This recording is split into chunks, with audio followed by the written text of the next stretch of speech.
parte da Justiça Estadual, existe uma vara qualificada para centralizar e padronizar o processamento das execuções das sentenças de réus condenados ao cumprimento de pena nos regimes fechado e semiaberto de processos do interior.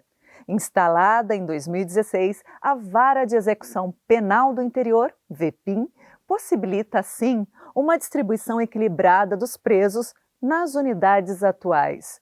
Existe também um trabalho realizado pela VEPIM voltado para a reinserção social dessas pessoas que estão momentaneamente restritas de sua liberdade numa tentativa de reduzir a reincidência criminal. Por tamanha relevância, a execução penal no interior é assunto do mérito da questão de hoje e para falar sobre o tema, eu converso agora com o juiz titular da VEPIM, Luiz Felipe Medeiros Vieira. Magistrado, quais as competências da VEPIM? A VEPIM, como o próprio nome já diz, é a Vara de Execução Penal do Interior. Então ela é responsável para cuidar dos processos de execução penal das unidades prisionais do interior do estado de Mato Grosso do Sul, com exceção dos presídios localizados na cidade de Dourados. E o que diz a lei de execuções penais? A lei diz que toda pena deve ser cumprida em local adequado, seja por regime fechado, aberto ou semiaberto. E a VEPIM, a nossa Vara de Execução Penal do Interior, ela cuida dos regimes fechado e semiaberto. O tribunal delimitou ou determinou a competência para o regime aberto para cada comarca onde mora o condenado neste regime. O que seria local adequado, doutor? Para o regime fechado, aquela unidade prisional que nós conhecemos, né? Onde o preso permanece o tempo todo fechado e lá ele desenvolve seus trabalhos dentro da unidade. O regime semiaberto são nas colônias penais, ou agrícola ou industrial, onde ele tem a possibilidade de, em semi-liberdade, um período fechado dentro da unidade e outro fora dentro da unidade, trabalhar. E o regime aberto, ele fica num albergue ou num regime domiciliar, próximo à sua residência, permanecendo a maior tempo fora da unidade.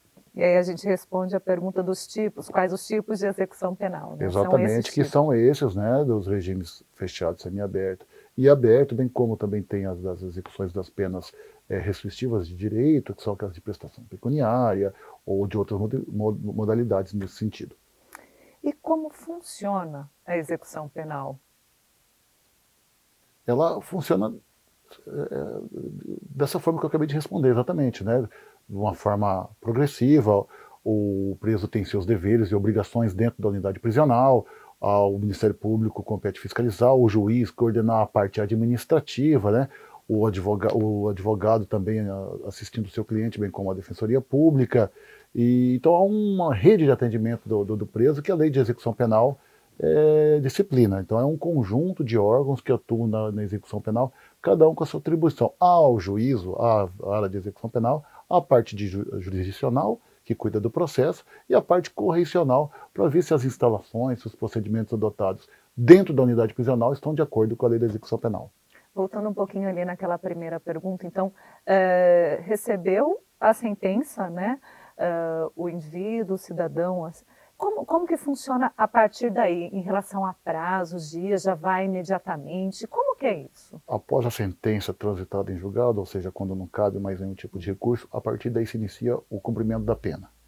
Se ele eventualmente já estiver preso, se ele foi preso lá atrás, como tipo de prisão em flagrante ou preventiva, é expedida a guia de recolhimento, que é o documento que dá início à execução penal. Se ele estiver em liberdade, o juiz da condenação expede o mandado de prisão. Com o cumprimento desse mandado de prisão, inicia o cumprimento da pena no regime determinado da sentença. Então essa seria aí uma primeira fase. Quais são as fases seguintes da execução penal? Porque uma vez ele condenado de um regime mais grave, por exemplo, fechado, depois de um certo tempo de cumprimento da pena, ele passa ao regime semiaberto, que é uma fase intermediária. E aí também tem alguns requisitos de tempo, de condições subjetivas, de comportamento durante o cumprimento da pena. Ele passa para a última fase, que é o regime aberto. Então são essas fases que ocorrem durante o processo de execução penal. E quando ele está em liberdade total, essa fase final? A execução penal termina com a extinção da punibilidade, com o cumprimento da pena ou eventualmente com a morte do agente ou eventual uma prescrição. Mas normalmente é com o cumprimento integral da pena. Uma pena fixada na sentença condenatória, ao término dela, ele passou por todas essas etapas, aí sim extingue-se o processo de execução penal. E onde deve ser cumprida, né, a execução penal?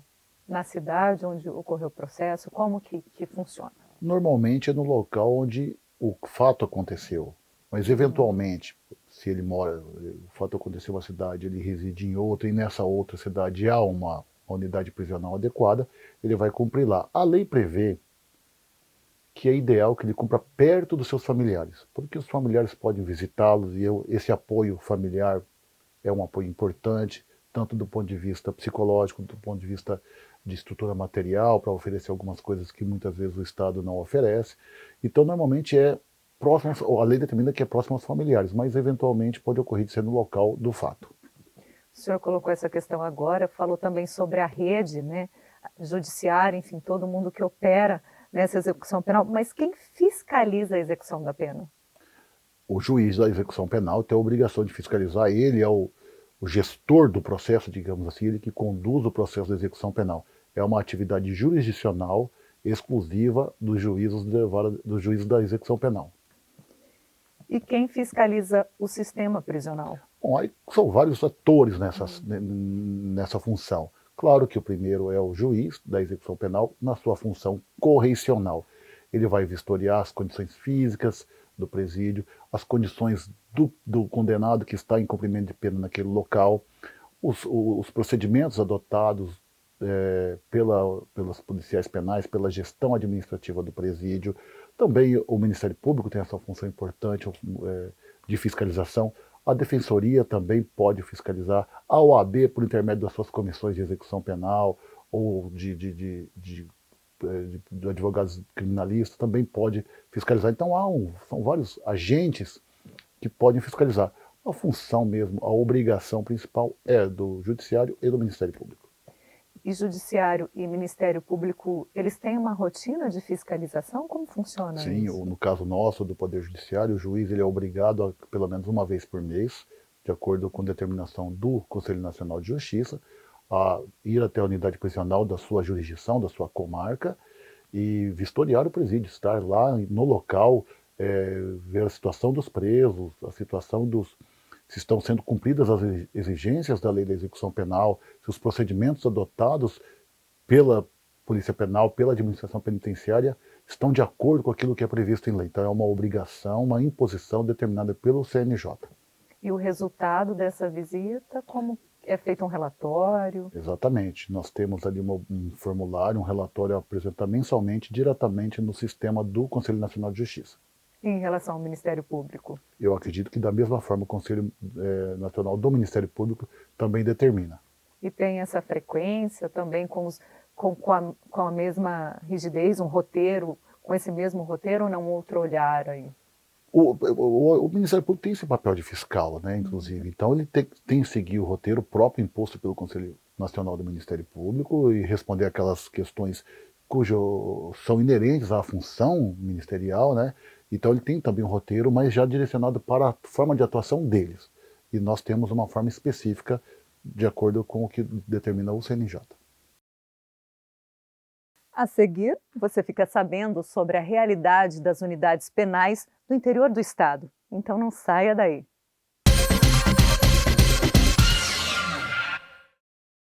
Olá, você conhece o Natjus? Não? Então vou te explicar. O Natjus é o Núcleo de Apoio Técnico do Judiciário, criado para subsidiar os magistrados com informações técnicas nas demandas envolvendo saúde pública.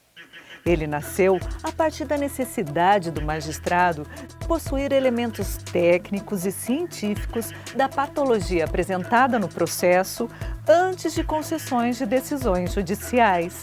Assim, o Natjus foi criado a partir da audiência pública número 4, realizada no STF em 2010, e sua idealização se deu a partir da recomendação número 31 e resolução número 107 de 2010 do CNJ.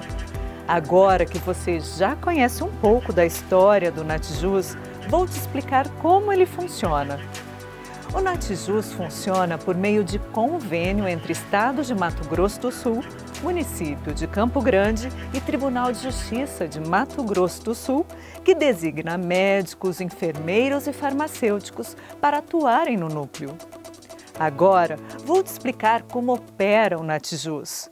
Distribuída a ação, uma cópia será automaticamente remetida ao Natjuz de forma eletrônica pelo SAGE ou por despacho do magistrado, encaminhando o processo para elaboração de parecer.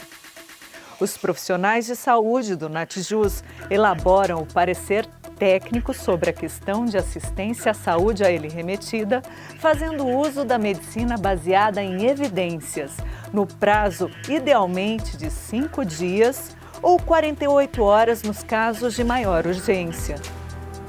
O Natjuz tem como objetivo assessorar o magistrado nas tomadas de decisões, nas demandas relativas ao fornecimento de medicamentos, exames, internações e demais tratamentos na esfera do SUS, tornando-as mais eficazes e seguras.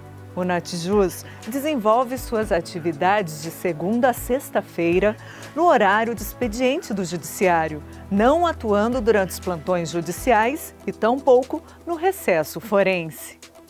Nos plantões judiciais e no recesso forense, os magistrados devem utilizar o e-Natjuz, criado pelo Conselho Nacional de Justiça e regulamentado pela Resolução número 479, de novembro de 2022.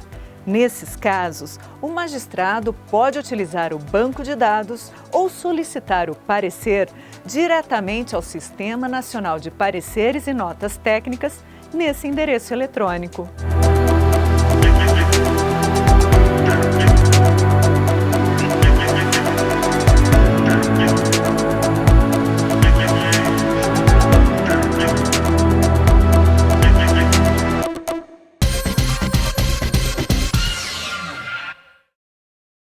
O programa já está de volta com o juiz Luiz Felipe Medeiros Vieira, esclarecendo como funciona a execução penal no interior. Como assegurar ao condenado e ao internado os direitos não atingidos pela sentença ou pela lei? Olha, isso é um papel importante nosso do judiciário o juiz deve agir de ofício. Naquelas visitas que são determinadas pelo Conselho Nacional de Justiça, há a oportunidade de o juiz, da juíza, in loco, ver a realidade do preso, conversar com o condenado e, ao conversar com o condenado, analisar o processo e ver se algum direito dele ou dela está sendo violado. Então essa função, esse momento da visita, da vistoria no presídio é muito importante. E claro, diariamente no nosso trabalho, ao nos depararmos com o processo e analisarmos a situação do preso, se não há um pedido formulado pela defesa ou pelo Ministério Público, deve o juiz de ofício garantir ali o direito dele, um direito eventualmente que não tenha sido pedido pela defesa. Então, não necessariamente o preso tenha que pedir isso, vocês também ficam nessa avaliação constante, né? Sim, é importante, isso é muito importante porque a gente deve agir de ofício. E a demanda é muito alta, a Defensoria Pública, que tem um maior número de atendimentos dos presídios, tem uma demanda altíssima, e nós temos aí que somar, né? Se uma vez passa pela Defensoria Pública e não foi visto isso, o juiz ou o próprio Ministério Público, como ocorre aqui no Estado, pede, ou o juiz de ofício analisa o eventual direito. E quanto tempo de pena tem que cumprir para progressão de regime? De acordo com o tipo, se um delito é mais grave, um crime hediondo, é um percentual maior, 40%, se ele é reincidente, maior ainda, 3/5 ou 60%. Se é um réu primário, é um crime menos grave, 1/6 da pena, ou 16%. Então, de acordo com a natureza do crime, e essa natureza envolve exatamente a gravidade ou a natureza de hediondo desse delito, vai variar. Então, os crimes mais graves, o condenado ou a condenada permanece um tempo maior. Os crimes menos graves, um tempo menor, para poder aí progredir de regime. Vamos colocar um exemplo aqui para as pessoas conseguirem visualizar. Um crime de furto, que é um crime contra o patrimônio praticado sem violência. Ali fica 1/6 da pena. Uma pessoa foi condenada, vamos supor, a 3 anos, fica 6 meses no regime fechado, passará para o aberto, no semiaberto. Num crime de homicídio qualificado, por exemplo, que é um crime mais grave e hediondo, ele deverá cumprir 2/5 da pena para poder progredir de regime. E quais são as possibilidades de remissão de pena? Hoje nós temos dentro do cenário aqui do Mato Grosso do Sul a remissão pelo trabalho, né, a remissão pelo trabalho que é importantíssimo, a remissão pelo estudo. Quase todas as unidades prisionais aqui do estado de Mato Grosso do Sul possuem locais para estudo. Isso é uma referência que eu tive até o ano passado, faltava uma unidade prisional só. Não sei se este ano já está solucionada essa questão. A leitura de livros, né, é uma situação importante, convênio com universidades, onde o sentenciado lê um livro, faz uma resenha, apresenta essa resenha para uma comissão, e ele pode remir ali 4 dias da sua pena por cada livro lido. Bacana. E tem essa biblioteca? Sim. Tem essa biblioteca, os livros específicos, né? E ele faz essa resenha, passa por essa comissão, posteriormente o Ministério Público analisa, vê se está tudo de acordo com o que é previsto para essa modalidade de remissão, e a gente concede a remissão. E quais os requisitos para o livramento condicional? Ao bom comportamento, determinado tempo de pena cumprida, e aí, principalmente assim, se ele não cometeu faltas durante o período de cumprimento de pena. Então ele tem que ter um comportamento exemplar, cumprir uma grande parte da sua pena, e aí sim concede-se o livramento condicional. O senhor falou aqui sobre faltas, né? O que seria assim um comportamento, né, linear, adequado, dentro de um presídio? O presídio exige regras e possui regras mais rígidas de comportamento.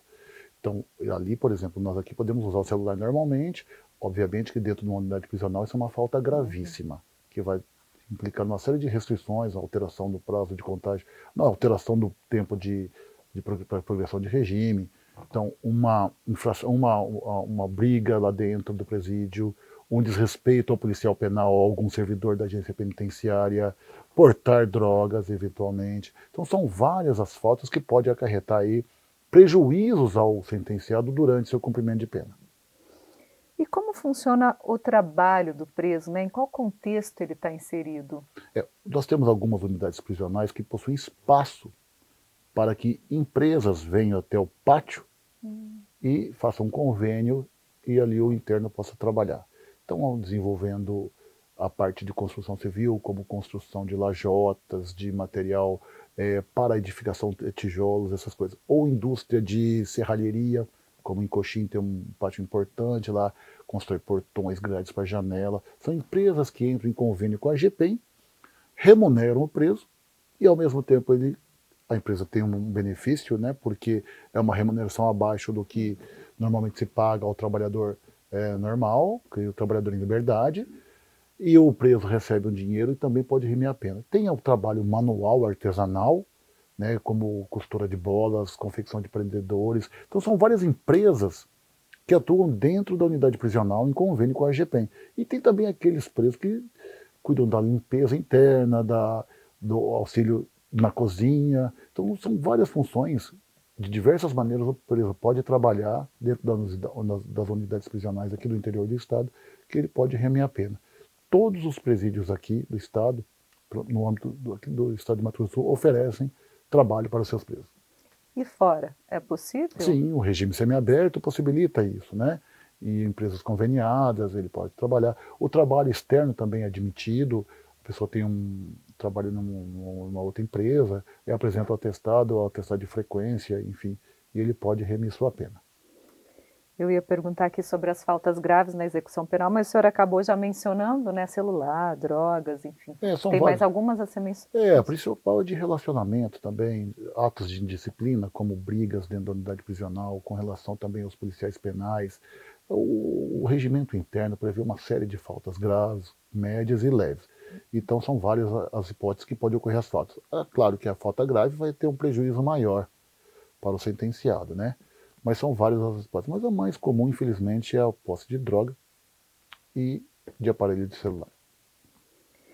Qual é a realidade das unidades penais do interior? Olha, a realidade do nosso sistema penitenciário no âmbito do interior, ela é bem melhor do que do resto do país. Mato Grosso do Sul tem uma situação privilegiada com relação a isso. Obviamente que não estou falando que é o que satisfatório, que é o que prevê, que é o ideal, mas é o satisfatório. Nós temos, claro, um déficit de vaga, há uma necessidade de criação de mais vagas. Mas, diante do contexto nacional, nós temos uma situação administrável da relação presos com o número de vagas. Então, nós conseguimos aí, junto com a AGPEM, administrar essa situação. E Mato Grosso do Sul tem uma peculiaridade geográfica. Todos sabemos que fazemos aí divisa com o Paraguai e com a Bolívia, exportadores de drogas para o mundo inteiro. E Mato Grosso do Sul é o corredor do tráfico. Muita gente vem do Brasil todo e de fora do país buscar droga aqui nesses dois países e passam por aqui e são presas aqui. Então nós temos aqui no estado, um número muito grande de presos de fora de Mato Grosso do Sul, que estão cumprindo pena aqui porque foram presos aqui. E isso agrava a nossa situação penitenciária com relação ao número de vagas. Mas mesmo com esse contexto, que já há aí uma conversa com o executivo para a gente viabilizar, tentar minimizar esse problema, mas mesmo com esse contexto, a situação nossa é administrável. Tanto é que não há notícia recente de rebeliões, de problemas graves com relação a número de vagas. E essas possibilidades de amenizar que estão sendo discutidas, têm propostas inovadoras, propostas aqui do Judiciário? Sim, nós temos do âmbito processual, eu mesmo aplico antecipação da progressão para aqueles presos que têm um ótimo comportamento e cujos crimes praticados não são graves, aquele condenado por tráfico, que é o famoso mula, que está só transportando, que tem um benefício, que não integra a organização criminosa, por exemplo, de acordo com a situação pessoal dele, se tiver um ótimo comportamento, eu antecipo por algum tempo a progressão para ele poder sair. Eu autorizo a transferência para o estado de origem, para que ele possa cumprir junto dos seus familiares no seu estado de origem, o que é muito melhor para ele e também para o estado, porque esse ônus, isso tem um ônus financeiro importante para o estado de Mato Grosso do Sul, e a gente transfere para o estado de origem dele. Então essas medidas do âmbito processual são importantes para minimizar esse drama, né, da superlotação. Então nós temos adotado aqui no âmbito do interior do estado essas medidas para minimizar esse problema de vagas. E como se dá a aproximação do Poder Judiciário com as unidades prisionais, né? Com qual objetivo também? O principal objetivo é garantir o direito de cumprimento de pena nos termos da lei das execuções penais. Então nós vamos ao local, eu faço essa visita em todas as unidades prisionais que eu tenho essa atribuição, né, no âmbito do interior do estado, converso com cada preso, ele explica a situação dele, pessoal, e eu dou uma resposta dentro daquilo que o processo e o direito prevê para ele. Vou à parte administrativa, eu vejo se estão sendo atendidas as necessidades básicas do interno, do condenado. Então, nós temos que fazer esse contato, essa aproximação com a administração penitenciária, verificar a real situação do preso, para que essas garantias de cumprimento de pena de uma forma humanizada sejam aplicadas àquele caso. Então, nós temos que estar sempre assim, juntos, próximos, estreitar essa relação para garantir uma pena humanizada, uma pena justa, uma pena na forma como prevê a lei. E nos termos da lei, essas necessidades básicas, quais seriam elas, doutor? E qual que é a mais difícil de atender, que tem sido a mais difícil de atender aqui no estado? As necessidades básicas de qualquer ser humano, ao direito à educação, ao direito de uma higiene pessoal, ao direito ao trabalho, ao direito de um tratamento justo, um tratamento humano, né? Ao direito de se alimentar, por exemplo, né? Dignamente. Então, e isso que nós temos que tentar proporcionar. Né? E a maior dificuldade é a questão da vaga, porque se há um local onde cabe 6 e temos 12 pessoas, é óbvio que algum direito ali está sendo violado. Né? Há uma dificuldade. Mas eu insisto que o nosso Estado tem uma situação ainda privilegiada dentro do caos que é o sistema penitenciário brasileiro. Nós conseguimos aí oferecer trabalho, oferecer kits de higiene importante, uniforme para todos, enfim, para as mulheres também, uma situação, as que acabaram de ter filhos têm locais até os 6 meses para permanecer com a criança, a gente chama de uma creche, na verdade é um ambiente para a criança, para o bebê recém-nascido ficar com a mãe até um certo período. Né? Então essas são as garantias que a gente deve buscar para os internos. Magistrado, muito obrigada pela sua participação aqui no Mérito da Questão, por trazer esses esclarecimentos aqui sobre a VPIM. Eu que agradeço, estou sempre à disposição. E a proposta do programa é exatamente essa, que você saiba mais sobre os direitos e deveres sociais e qual o papel do Judiciário de Mato Grosso do Sul. Até a próxima edição!